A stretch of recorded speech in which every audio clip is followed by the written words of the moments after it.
আল্লাহ রাব্বুল আলামিন বলেন, সাক্ষী দিবে তাদের কান, সাক্ষী দিবে তাদের চোখ, সাক্ষী দিবে তাদের চামড়া।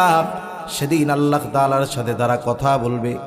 60, 70, 80 বছরের হায়াত, এগুলো কোনোদিন কথা বলে নাই, আমাদের কর্মেও কোনোদিন বাধা দেয় নাই।